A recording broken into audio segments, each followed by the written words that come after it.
What's going on, everybody? Welcome back to another episode of Yammie Noob, and today we're doing another living with on the Triumph Trident.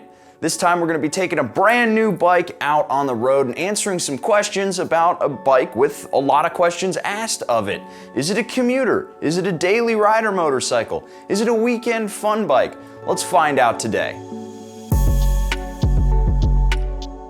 So if this is the first time you've watched a living with, the way this works is I'm going to take this motorcycle home with me for the next couple of days, ride it around and give you my thoughts on it as if I owned this motorcycle. If you would like to own this motorcycle, you can go and click the links down below, check out how to get entered to win. There's a whole bunch of options from YammieNoob.co to the Yammie Noob store to YammieNoobMerch.com. All of those different ways to get entered to win this motorcycle. Now, before we get it out on the road, I gotta shout out our sponsor, Progressive. That's right, this video is powered by Progressive Insurance. They're our insurance of choice, and I'm sure you think that's just because they're a sponsor, but both Yam and I had Progressive Insurance personally since before we started working with them. They've helped me out with a handful of claims from fender benders to bike theft, and they've got policies starting as low as $79 a year with up to $3,000 worth of gear coverage for mods and protective equipment damaged in an accident. They've also got really great customer service too, because nobody wants to deal with a robot when your bike's all mangled up on the side of the road. Click that link down below and get yourself a free quote to see how much you could save on your motorcycle insurance. So the first thing I want to do is get this motorcycle out on my daily commute and show you whether or not this motorcycle really is meant for a commuter or a weekend ride. Let's check it out. So, in the desire to answer the question, is the Triumph Trident 660 the ultimate commuting machine, I have decided to bring it home with me on my commute. So, we're actually going down 360 because this is pretty indicative of most highways, I believe. The speed is about 55-ish miles an hour. Most people typically go around 65-ish on this road. And on the highway like this, it feels really good, honestly. The engine is puttering along fine at about 5,000 RPM. It's really smooth through the bars, and the power is basically there. There's a little bit of delay if you're in, top gear. You're probably going to want to drop a gear or two to get into the actual power band on the highway. But, if you're, willing to scream the engine a little bit, you're right in the power band, man, which is what you want on the highway. As for the wind protection on this motorcycle, what wind protection? There's none. However, my head is high up enough over the mirrors and this little dashboard that I'm actually in fairly clean air. A lot of times these big bunny ear mirrors will cause a little bit of buffeting on the highway. I'm not getting any of that. However, if I was a little bit shorter, I put my head down here, just kind of simulating being a little bit shorter. There is a lot more noise coming off these mirrors. So if you're about here when you're riding, say, what is that, about 3 inches, 4 inches shorter than I am, which I think most folks are, you might want to come up with a different solution for these mirrors. While we're on the subject of mirrors, though, these are actually one of the first set of mirrors stock on a motorcycle where they actually show me the things that I want to see. So good job on you, Triumph, for making mirrors that show a big guy nothing but the bike behind him or the cars behind him and not my shoulders or my elbows like I see on all kinds of other motorcycles. Especially when you're commuting primarily on a motorcycle, it's really important to be able to see what's going on behind you. Now, one thing that I do not love about this motorcycle, in terms of its commuting potential, is the transmission. The transmission doesn't really feel all that smooth, and I've noticed this by putting down, a handful of miles in the saddle, and it's really choppy from gear to gear. And I notice that if I shift clutchless, it's a little bit smoother. And I know for a fact that you can get a quick shifter option for this motorcycle, which makes me think that that's actually probably something that you want to get with this bike in the purchase price. You know, when they're saying you can get a bunch of factory add-ons with your motorcycle, I think you might want to consider getting the quick shifter with the motorcycle, because it might smooth things out a little bit. Maybe we'll be able to put the quick shifter on here one of these days before we end up having to give it away. But it would be nice to not have the transmission be quite so clunky. Now, all of my buddies who have owned Triumphs have had some form of transmission problem. So, let's go.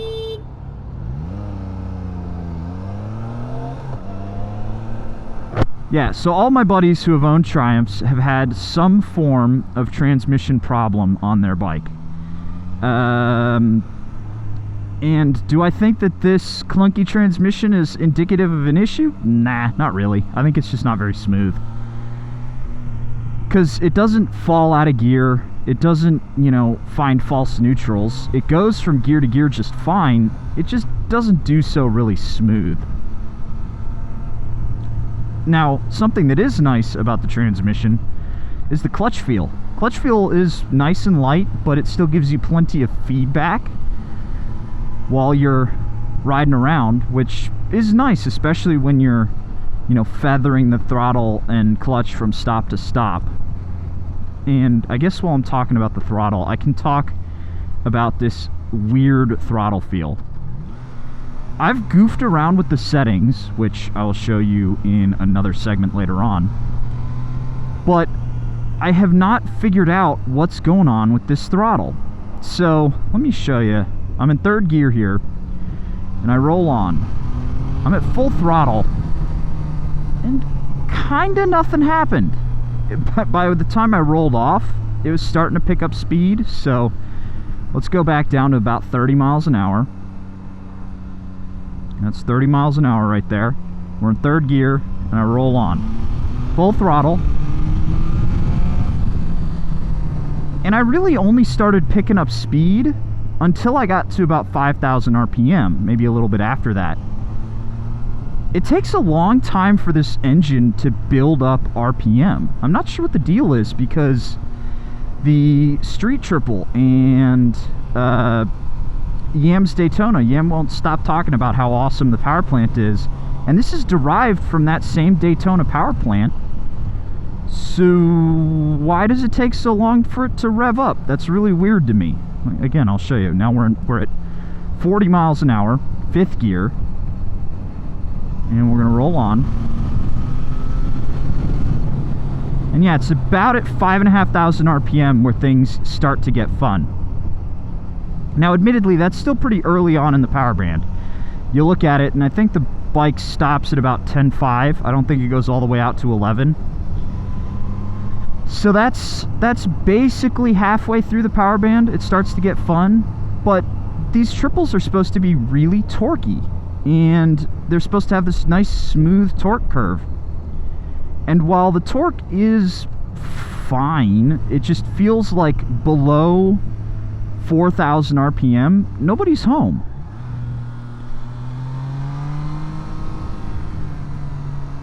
You really do need to keep this bike, if you're wanting to extract performance out of it, you do need to keep it between, you know, 6,000 and 10,000 RPM.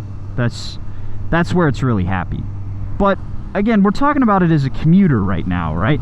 So as a commuter, how does it feel between, you know, your average commuting speeds? It feels totally fine. It's not going to get away from you. It's not going to scare you. In fact, it's really easy to ride. It's really easy to ride just doing this light, lazy commuting. Once you get it up on the highway, it's fine. Once you're down here, it's fine. It's an easy motorcycle to ride. And I think that is something that motorcycling is starting to lack, is an easy riding experience. And so I'm glad to see that, you know, Triumph's making a motorcycle that's kind of just chill. Now, I have a feeling that that is going to be a bit of a bummer when I get this bike out into some proper twisties. So why don't we move on to the next segment where I take this thing back into the shop, and I'm going to switch it up today. I'm going to dive straight into a question and answer segment with the Discord boys. Again, this is a brand new motorcycle, so let's see if we can't clear up some air about this bike with our Discord boys, huh? Let's do this. Question and answer time, baby. Talking about the Trident 660. Again, obviously, we're in the middle of a living with. But I pulled the Discord boys. Again, if you want to join the Discord, click the link down below. Go to yammynoob.co and get yourself signed up. And we got a whole bunch of questions from the Discord. So let's take it from the top. Do you feel more or less sexy than when on a Ducati XX Shrek Scope XXX? It's not that sexy to me, honestly. I like the looks, don't get me wrong, but it's not like, holy cow, look at that motorcycle. It's like, oh, neat, cool. Next up, we got Breezy Wonder. Which do you prefer, the Trident or the MT-07? Definitely the MT-07. It's just a little bit more spunky, a little bit more playful. I prefer the engine note from the crossplane twin to the kind of muted triple that we have here. If we had more intake honk, then this would be a little bit more crazy because it stands out a lot more in the category, but this is fine. I just think the MT-07 is a little bit more fun, personally. Next up, Spectre, SPKTR, Vitpillin 401. Is the Trident a bike you gain confidence on over time, slowly or fast? Does it cater to experienced riders and beginner riders, allowing them a versatile platform you won't get bored of? So basically asking whether or not this is a bike for beginners and vets at the same time. Yes and no. I think that this is a great motorcycle for beginners to do whatever they want, because they're gonna be like, wow, so fast, so cool. I think that this motorcycle would leave experienced riders a little bit wanting. Somebody who has gone up, had their really fast motorcycle, and now they're looking for something a little bit more normal. I would recommend something a little bit more in like the 100 to 120 horsepower-ish range, or something that's just a little bit more special than this motorcycle is. It's really special for a beginner bike, not so special for a second, third, fourth, fifth motorcycle. Vince82, I've been hit with this before. I buy a new motorcycle and the aftermarket scene stinks because manufacturer have not got around to making thing I'm looking for my bike yet. Basically just gonna go on and ask about whether or not there's an aftermarket for this motorcycle. Not really. Universal parts will fit on this, something like your CRG bar end mirrors. I don't know how many exhausts there are. If there are a few of them. You might have fitment for a power commander, but this bike is so new and so hard to get your hands on that aftermarket parts are hard to find. X Vitpillin 701, does the muted throttle make or break the motorcycle? For me, it breaks it. It makes it feel like a 600, not like a naked bike. You really need to keep this motorcycle on the boil. This is a drop a gear and disappear kind of motorcycle where you have to be in the high end of the power band, otherwise it doesn't really go anywhere. So I don't really like the muted throttle on this. I wish there was a little bit more down low torque. There you go. Monkish, is the technology on the bike at the right level? What do you want to add and what do you want to be removed? I mean, honestly, there's not much that needs to be added to this motorcycle. I think a quick shifter might help the kind of clunky transmission feel, but the technology's fine. It probably doesn't need the rain mode, but it's good to have. Things that I would add to this motorcycle, maybe cruise control, because you'll notice you can actually roll the throttle forward a little bit, and that's how you kill cruise control on most cruise control bikes. So it feels like cruise control might be an option on this bike, but we don't have it on this. So it's weird that you can roll the throttle forward. Witty Liquid 01, does the 660's engine leave you wanting more? I've been considering the 660, but I was fearful towards the power it produces. It is making 80 horsepower. My personal bike is making 75. So in terms of whether or not this engine's gonna leave you wanting more, that depends, because I'm having a lot of fun with a 75 horsepower motorcycle. Sure, do I wish I could go a little bit faster sometimes? Yeah, but generally 75 is perfect for me. I think what's really going to make or break this engine for you is the way that it makes its power. If you're okay with zinging this thing off the top of the red line, then you're gonna be fine. If not, you're gonna want something that's a little bit more torquey down low. Something like a 790 Duke would come to mind, or an MT-07, to be honest. Quinlan Z400, it almost gives me Svartpillen vibes. Do you think that it has good scrambler potential? No, this bike doesn't have the ground clearance. You couldn't get a high pipe for it. It's really a street commuter motorcycle. If you're ballsy, sure, you can take it scrambling. Take anything scrambling. Just check out our Gixxer 250 adventures for that. But this would be a bit of a rough scramble for sure. Matthew, if the Trident 660 was put in a Daytona frame, would it be a good competitor to the RS660, R7, SV650 class of motorcycles, ignoring that it's a triple and not a twin? No, not really.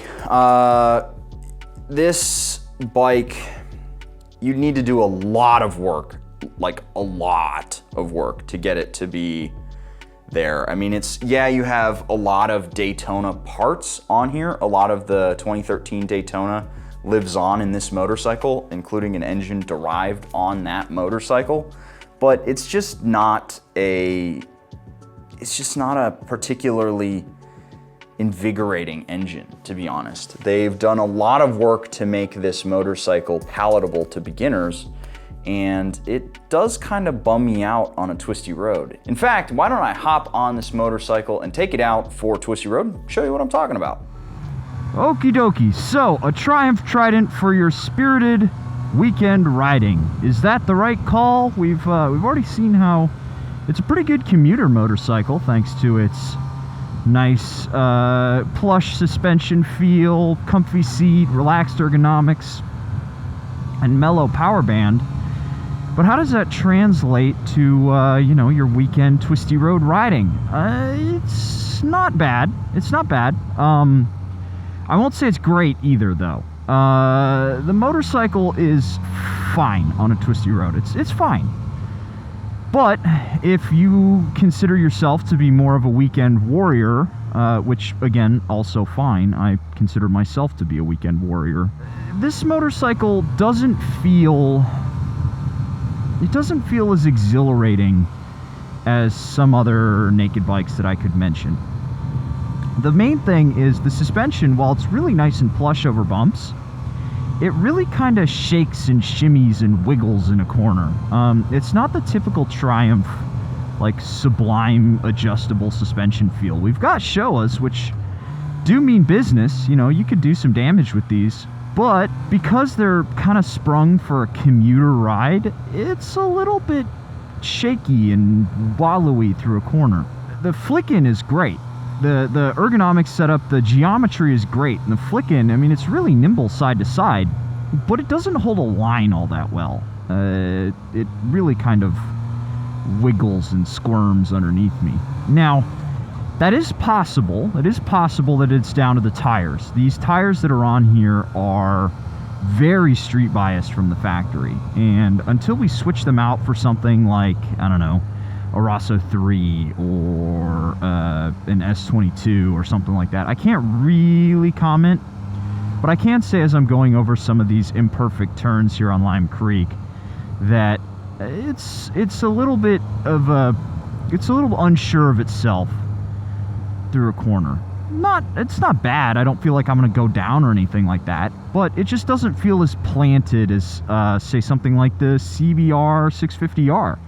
That thing felt awesome on the side of the tire. It was sprung so well, but admittedly it wasn't so great in the city because it was a little bit stiff. Now, how about the power?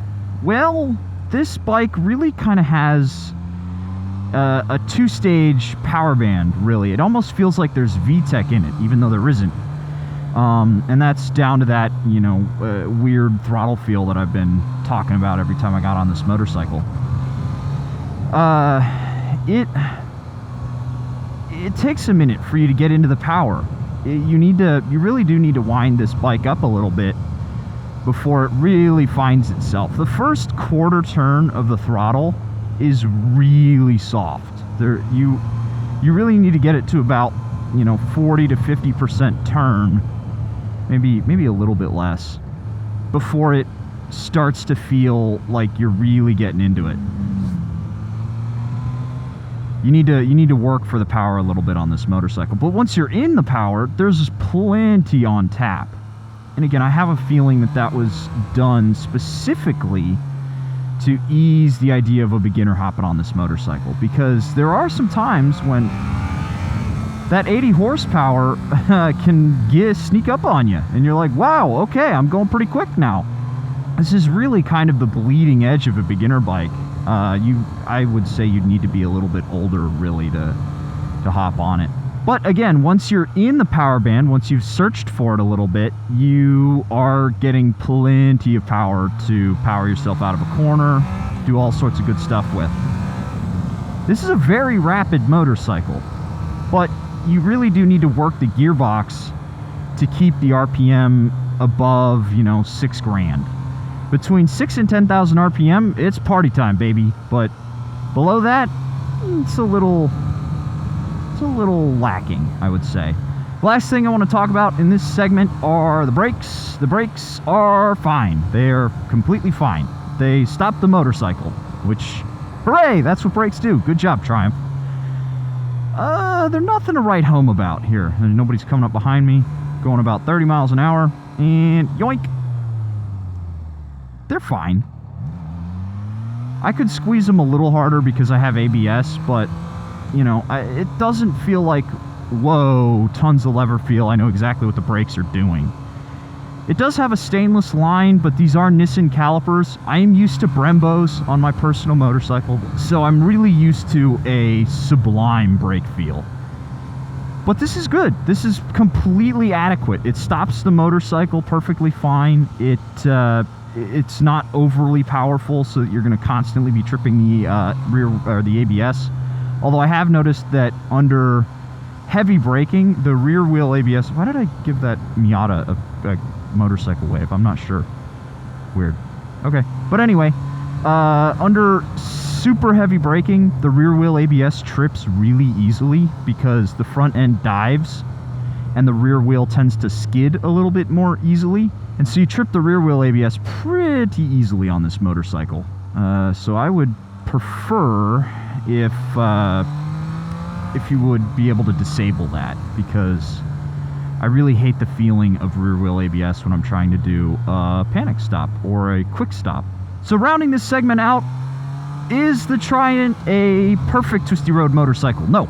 Will it do the job? Yes, it absolutely will. If I was looking for something a little bit better, you know, in my second motorcycle, I would not select the Trident as my weekend second motorcycle. I would select the Trident as my primary street motorcycle. But more on that later. In the meantime, let's get the motorcycle back in the shop and talk about some of my favorite and least favorite things on this bike. So diving right into some of my favorite things on this motorcycle, the first thing is how it looks. This motorcycle is a really sharp looking bike. It's got a neo-retro flair, but it's also super modern at the same time. I really dig this Trident logo on the tank and the blacked out nature of this. It's a really cool looking motorcycle. However, the looks can be a little bit polarizing. I've seen some people say they don't love the style. So it really comes down to, do you want that neo-retro flair? Now, one thing that I'm completely ambivalent towards, I'm not amazed by it and I'm not put off by it, is this engine. This engine does give you a really cool sound. I like the triple cylinder sound, although you don't get that intake honk that you normally see from like a Daytona or a street triple. It really feels like a more muted, chilled out version of a triple. It is still pretty pokey. I mean, it is putting down 80 horsepower, but it just doesn't feel as zesty or playful as something like an MT-07. I really do think that this is a cool engine, and if you want something that sounds different than your parallel twins, your singles, or your inline fours, this is probably a great choice, but don't expect it to be breaking any world speed records. Now, one thing that bums me out just a little bit about this motorcycle is size. This is a small bike. If I mount up on it, you'll see that it's pretty much right on that bleeding edge of too small for me. Put my foot up on the peg and I don't quite fit great, and I will notice that my heel is hitting up against this passenger foot peg right here. So as I move around, I keep banging my heel into that. It's just a little tight, a little bit cramped for a guy my size. But if you're any shorter than me, like most folks are, then you'll be able to fit on this no problem. Now, the last thing that I think is really cool about this motorcycle, but there are some glaring oversights, is that this motorcycle has great fit and finish. Typical Triumph, everything's buttoned up really nicely, even though the components might not be the best on the shelf. These are really well put together. There's not a lot of shake and wobble out of the bars. Everything feels like it's been put together intelligently. However, that does make some oversights all the more confusing. Why are there a bunch of white plugs sitting right here at the yoke? You see these when you're riding around. It's curious why they have these oversights on a motorcycle that, is supposed to be the premium offering. I understand that they do need to make a budget on this motorcycle, but it's just a little bit strange to see a bunch of white connectors on a black motorcycle. Now, with all that being said, I want to get this motorcycle back out on the road and start wrapping up my final thoughts on it. Alrighty, everybody, we are out here wrapping things up with the Triumph Trident, and I have come to the decision that this motorcycle is motorcycling's equivalent of a luxury washing machine or a luxury refrigerator. And if you'll allow me to follow this train of logic out a little bit, think about it like this. You've got a lot of options when it comes to refrigerators, right? You got your cheapo Walmart,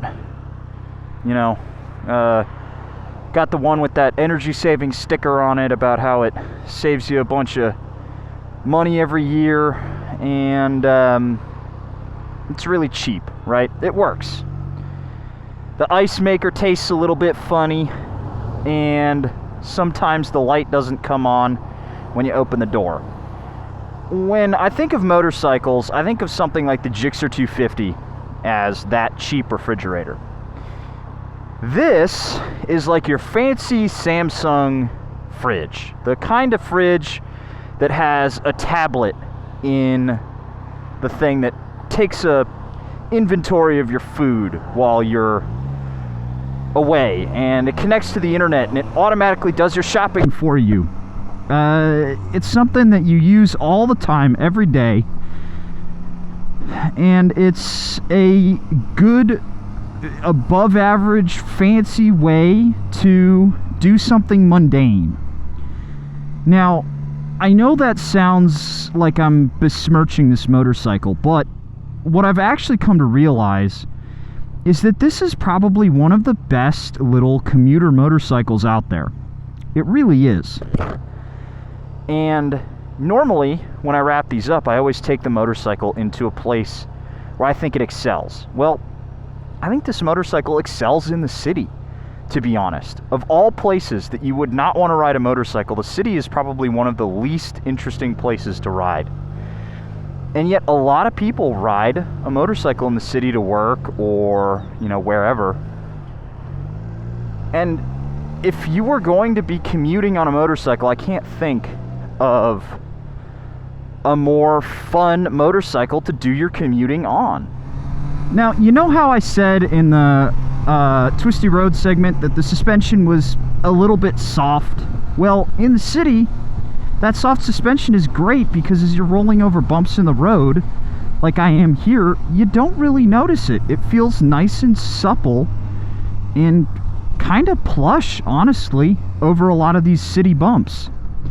And in the city, the more muted throttle feel makes a lot of sense because you don't want something that's herky-jerky. You don't necessarily need a ton of torque off the line, but you would like to have access to some horsepower to get around some stupid cars doing stupid stuff, because sometimes, you know, when in doubt, throttle out is the best way to get yourself out of a weird situation. The brakes, while they're not top shelf components by any means, feel completely adequate for city riding. And the motorcycle itself, being a small bike, like I said earlier, it fits between cars really, really well. You know, basically there's no place that you can't put this motorcycle. Like, I can just go skeep right through these cars. It's so easy to get this motorcycle around in the city. And think about your other options in the city, right? You got like a scooter or a Ninja 250 or, you know, Gixxer 250, or, you know, think about maybe some bigger bikes that you might ride around the city. This is a great, it's a small package with a big punch, and it's so light and nimble to move around, and the suspension feels really good. It really is a great little city bike. And I think that's really what it was designed for, because yeah, you can have it as your weekend motorcycle, your fun, you know, twisty road bike. But I'm gonna be honest, I want my twisty road bike to feel special. I want it to feel like I'm pulling something out of the garage that feels unique, and that's something that's rewarding. It's like, this is my weekend me time.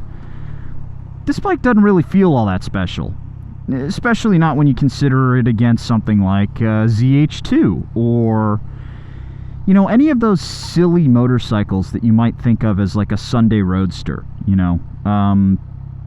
That's not what this bike is. It's a little too plain, I would say, for a weekend motorcycle. But as a city bike, your daily rider, man, this thing is really, really good. And you know, you've seen me stopped at a bunch of these red lights, and it's really not that hot either. It's about 90 degrees out today. I'm wearing my armored hoodie, which doesn't breathe all that well, and I'm not any more uncomfortable than I would be on the little Gixxer 250. It's really not that hot of a place to sit. And then, you know, the best part about this being a good city bike is that when the going gets a little bit twisty here, you can open that throttle up and enjoy yourself.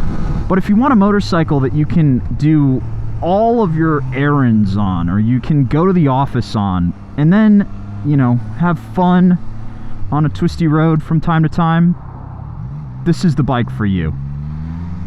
So if you've watched this far into my living withs before, you know that I like to give these motorcycles a completely arbitrary rating, because everybody likes to see a number at the end of a review. So I give you a number that is completely worthless, and I have come up with the perfect number for this. This is exactly 3 Honda Civics. That is my rating. It is 3 Honda Civics. Of course it's better than a car because it's a motorcycle, but there are better motorcycles. So that is where it fits. It's 3 Honda Civics. There you go. Have fun.